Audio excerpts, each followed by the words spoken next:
बहू का घमंड। उदास चेहरा और आंसुओं के साथ अपने कमरे की खिड़की के पास खड़ी रही दुल्हन लावण्या के पास उसकी सहेलियां कावेरी और पद्मजा आते हैं। लावण्या उन्हें देखकर आंसू पोंछ लेती है।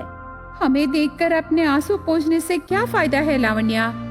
सही मौका देख के मुझे पाठ पढ़ाने आए हो ना, पर मैं नहीं सुनूंगी। हम पहले से ही तुझे बोले लावण्या, लड़की को घमंड कोई आभूषण नहीं है, अहंकार गहना बिल्कुल नहीं है। संस्कार रहना है, मदद करने का गुण रहना है। ऐसे कहते ही लावण्या गुस्से से देखकर चिल्लाने लगी। हाँ तो ये कहना चाहते हो ना कि संस्कार और मदद करने का गुण मुझ में नहीं है और इसीलिए मेरी शादी रुक गई। अरे फिर से घमंड दिखाने लगी। तो खूबसूरत है तो क्या फायदा, ज्यादा पढ़ने से क्या लाभ है। चाहे तो कितना भी दहेज ले जा, पर तू हर लड़की की तरह घर के काम करके खाना बनाने से खुश रहेगी। ऐसे कावेरी और पद्मजा कहने पर लावण्या का गुस्सा और बढ़ जाता है, पर उसकी घमंड और अहंकार के बारे में पता चल के दूल्हा शादी के मंडप से भाग जाता है। और अब गुस्सा होना ठीक नहीं है सोचकर लावण्या ऐसे कहने लगी। अभी मैं क्या करूं यार, जो दूल्हा भाग गया मैं उसे ढूंढकर उसके पैरों पर पड़ के, दूल्हा राजा मेरे बारे में आप सच सुने और आज से मैं आपकी हर बात मानूंगी, दया करके मुझसे शादी कीजिए करके मनाओ क्या? नहीं नहीं, बेटी की शादी रुक गई ना, उससे कौन शादी करेगा करके चिंता हो रहे तेरे माँ बाप के पास जाकर उन्हें समझाना, ऐसे कहते हैं। ठीक उसी समय बेटी की शादी रुक जाने पर शादी के मंडप पर खड़े रहे चलपति बहुत उदास होकर आंसू बहाने लगा। उसे देखकर उसका दोस्त गोपाल उसके पास आता है। तब चलपति ने, यार तुम भी यहाँ से जा रहे हो? नहीं यार, तुम बुरा ना मानो तो तेरी बेटी को मैं अपने घर की बहू बनाना चाहता हूँ यार। ऐसे गोपाल कहते ही चलपति को बहुत खुशी हुई। वो कृतज्ञता से गोपाल के हाथ थाम लेता है। तेरी दोस्त की इज्जत बचाने के लिए मेरी बेटी को अपने घर की बहू बनाना चाहते हो यार? वो बात सुन के इस बेबस पिता का दिल अभी बहुत हल्का हुआ गोपाल। यार हम दोस्त हैं, दुश्मन नहीं, लेकिन तू बेटी से एक बार पूछना यार, उसके पास मेरे बेटे को ले जा, मेरे बेटे के बारे में उसे पूरा बता। उसे पसंद आने से हम उन दोनों की शादी कर देंगे। क्या कहोगे यार? मैं जानता हूँ गोपाल, तू अच्छी तरह सोच के पूरा समझ कर ये बात कह रहे हो। यार गोपाल, तेरे बेटे को मेरी बेटी लावण्या के पास ले जाऊंगा, दोनों एक दूसरे से बात करेंगे। तेरे बेटे को बुलाओ यार। ऐसे चलपति कहता है। शेखर बेटा। ऐसे आवाज देते ही शेखर आता है। शेखर शहर के एक बड़े कंपनी में काम करने लगा। वो माता पिता से बहुत प्यार करता है, उनकी हर बात मानता है। पिताजी मुझे बुलाए? बेटा, मैं और तेरी माँ तेरी शादी मेरे दोस्त की बेटी लावण्या से करना चाहते हैं। तुम लावण्या के पास जाकर दोनों बात करके मुझे अपनी राय बताओ बेटा। पिताजी, आप और माँ हर काम मेरी भलाई के लिए ही करते हो। अगर आप लावण्या को अपनी बहू बनाना चाहते हो तो मैं ये शादी जरूर करूँगा पिताजी।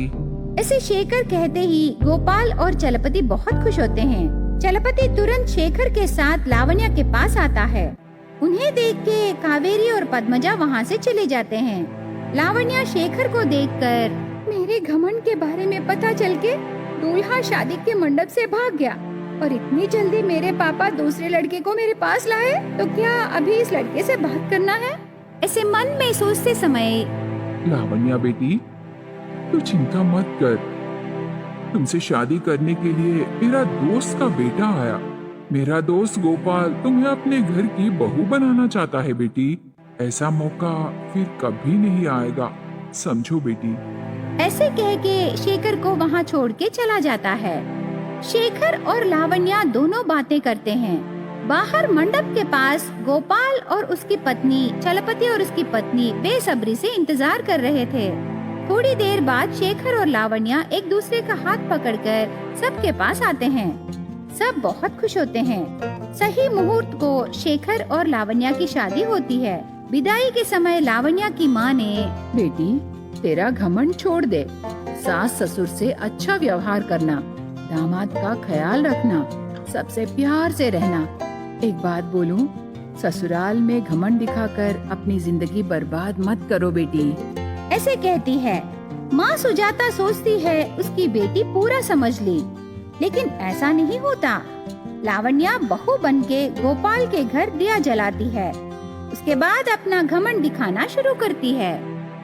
सासू माँ, सुबह जल्दी उठना, घर साफ करना, रंगोली डालना, खाना बनाना, ये सब मुझसे नहीं होगा, आप कर लीजिए। अरे बहू, मेरी बात अभी पूरी नहीं हुई सासू माँ। मैं पढ़ी लिखी हूँ, ऊपर से दहेज भी लाई। नींद से उठते ही कॉफी पीऊंगी, 9 बजे को नाश्ता करूंगी, वो भी हर रोज एक एक स्पेशल आइटम। 1 बजे को खाना खाऊंगी, 2 तरह के सब्जियां रहना है। शाम को 5 बजे मैं स्नैक आइटम खाऊंगी और रात को डिनर करूंगी, उसमें एक फ्राई रहना है। ऐसे घमंड से कहकर वहाँ से चली जाती है। लेकिन सुशीला ये सब बेटे से कुछ नहीं कहती। नई बहू के लिए सुशीला हर एक काम करने लगी। एक दिन, बहू सुनो लावण्या, मैं बाहर जा रहा हूँ, जरा मेरे लिए पानी लाना बहू। ऐसे पूछते ही लावण्या गुस्से से उसके कमरे से गोपाल के पास आती है। वो गुस्से से, देखिए मैं काम वाली नहीं हूँ, हर काम करने के लिए। मैं पढ़ी लिखी हूँ, दहेज देके इस घर की बहू बनी, अपना काम खुद कर लो। ऐसे बहुत घमंड से एक वचन में ससुर जी से बात करने लगी। तब ग्लास में पानी लेके सुशीला आती है। अरे आप मुझे बुलाइए ना, हम सोचे आपके दोस्त की बेटी इस घर की बेटी बनेगी, पर ऐसे नहीं हुआ। कल या परसों हम ऊपर चले जाएंगे, बेटे की खुशी ही चाहिए ना। ऐसे कहते ही गोपाल चुपचाप वहाँ से चला जाता है। और फिर एक दिन गोपाल से बातें करने गांव के 2 व्यक्ति आते हैं। घर के बाहर बैठकर बातें करने लगे। सुनो बहू, गांव वाले आए, जरा चाय लाना। ऐसे कहते ही टीवी देख रही लावण्या ने, मेरे हाथ खाली नहीं है, चाहिए तो तुम रख लो, ऐसे जोर से कहती है। बहू की बातें गोपाल को बहुत बुरा लगे। गांव वाले हंस के चले जाते हैं। इस तरह दिन बीतते गए। शेखर सुबह ऑफिस को जाकर रात को घर लौटता था।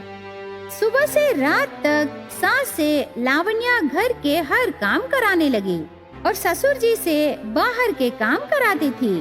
उसे कुछ कहने से मैं पढ़ी लिखी हूँ और दहेज लाई करके कहती थी।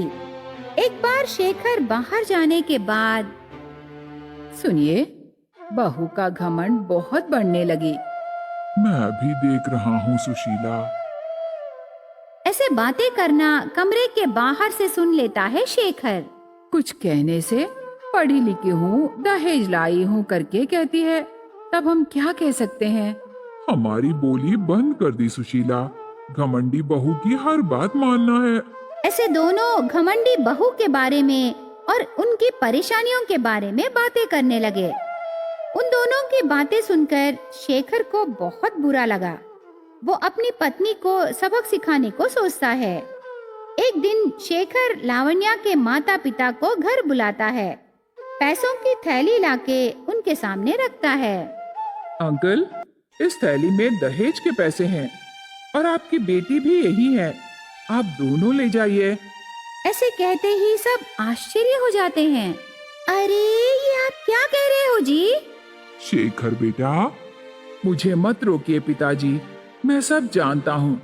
ये घमंडी लावण्या आपको बहुत परेशान की ना, मुझे माफ कीजिए पिताजी। मेरी बात तो सुनो बेटा। मुझे सब पता है माँ, ये पढ़ी लिखी है और दहेज लाई कह के ये घमंडी औरत आपका बहुत अपमान की ना। पति को बीवी की उतनी ही जरूरत होती है जितनी बीवी को एक पति की।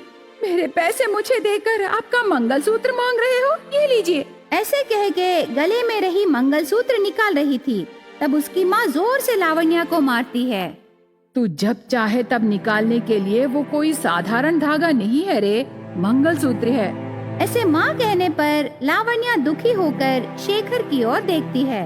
तब लावण्या को शेखर का प्यार और ससुराल वालों का स्नेह पूरा याद आता है। बस लावण्या को उसकी गलती का एहसास होता है। माफ कीजिए मामा जी, मुझे एहसास हुआ कि शिक्षा काफी नहीं है, संस्कृति भी होनी चाहिए। आज से मैं अपना घमंड छोड़ दूंगी। ऐसे कहते ही सब खुश होते हैं। लावण्या के माता पिता चले जाते हैं। अगले दिन से लावण्या घर के काम करके ससुराल वालों का सम्मान करके पति से प्यार से रहने लगी। नमस्ते दोस्तों, कृपया हमारे चैनल को सब्सक्राइब करें और अपडेट्स के लिए बेल आइकन दबाएं। धन्यवाद।